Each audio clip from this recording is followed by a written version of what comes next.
Bismillahirrahmanirrahim. Assalamu alaikum. Class 10, Chapter 12, Geometrical Optics. And the topic we'll discuss today is spherical mirrors.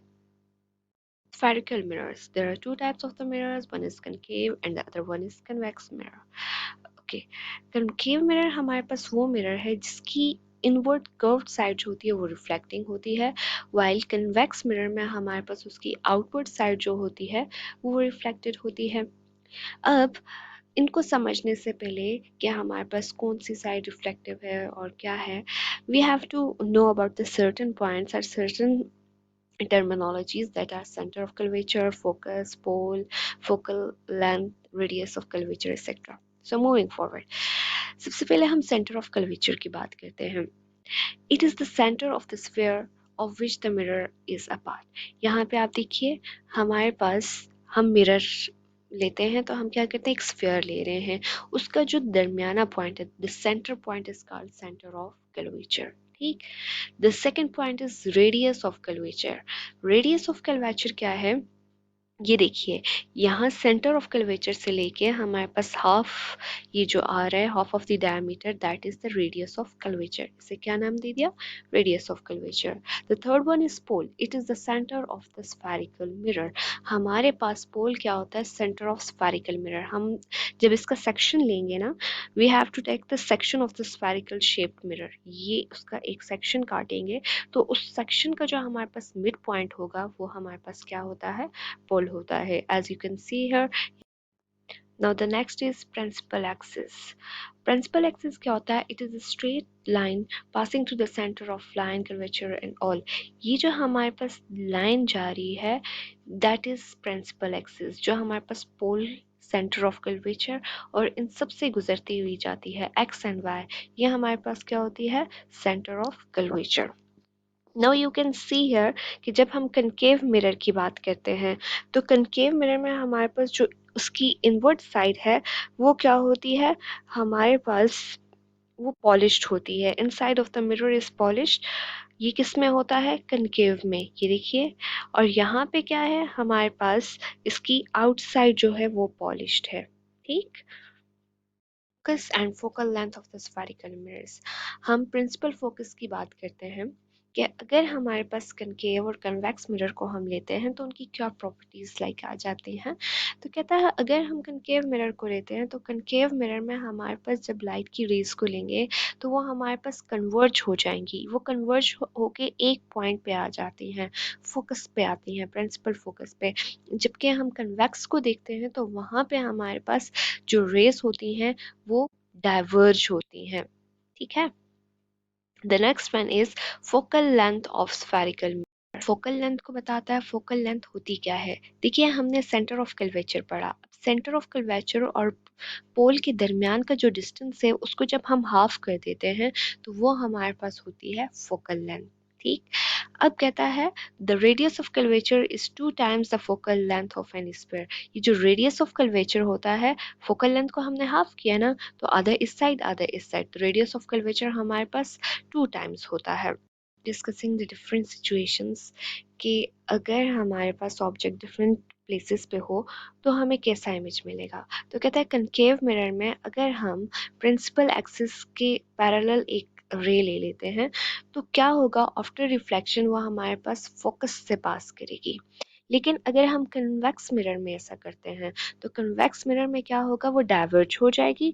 लेकिन diverge होने के बाद हमें ऐसा अपीयर होगा, ऐसा लगेगा कि जैसे वो फोकस से आ रही है। ठीक। Now the next is a ray passing through the focus of concave mirror after reflection will emerge parallel to the axis।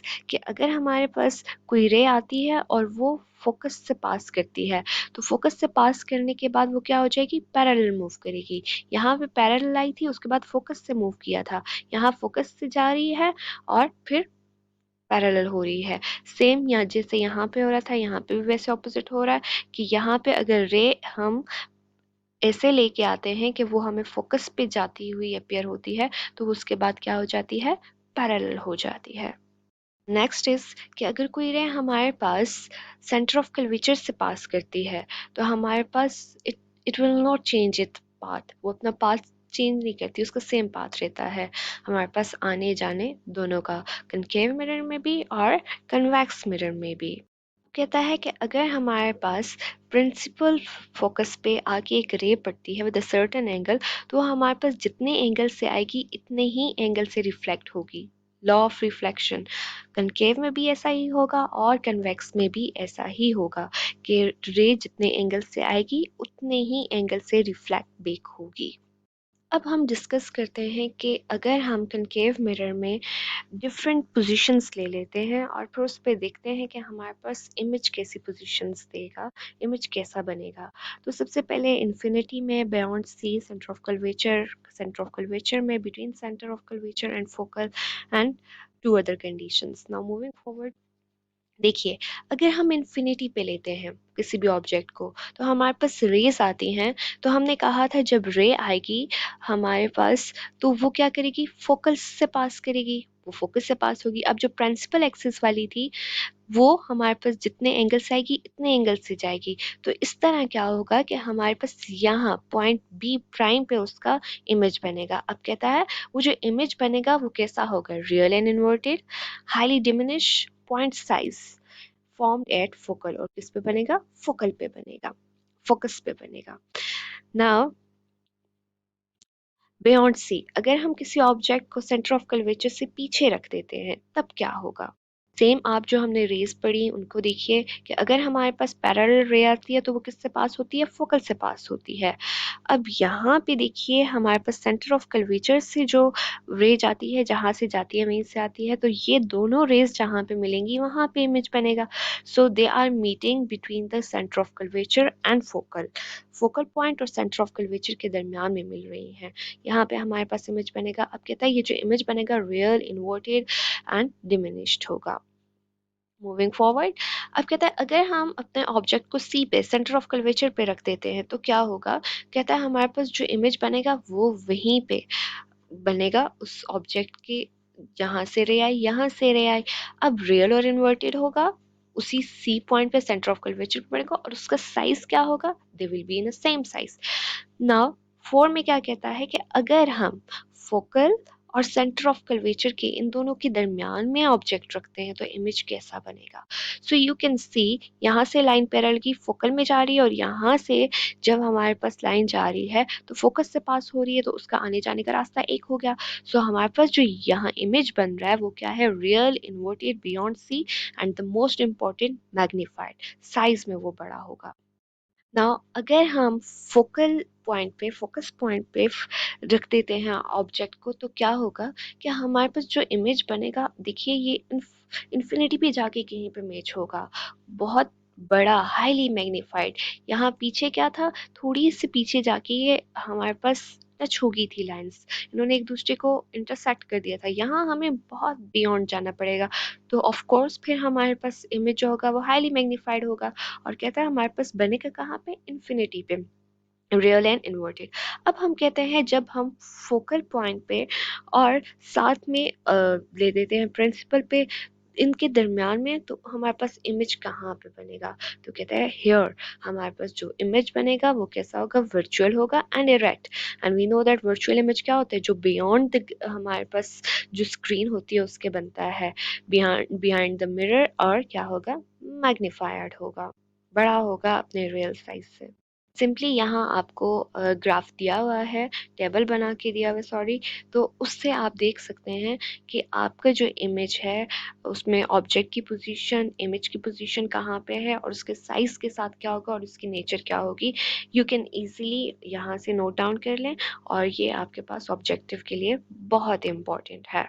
Uses की बात करें कनकेव मिरर की, तो कनकेव मिरर के यूजेस हैं हमारे पास, शेविंग के लिए हम जो मिरर यूज़ करते हैं, plane mirror, that is concave mirror, वो हमारे पास होता है। इसी तरह डेंटिस्ट के पास अगर आप गए हो तो वो आपके दांतों को एग्जामिन करने के लिए कनकेव मिरर यूज़ कर रहे होते हैं, जिसमें क्या होता है, आपके टीथ लार्ज होकर नज़र आ रहे होते हैं।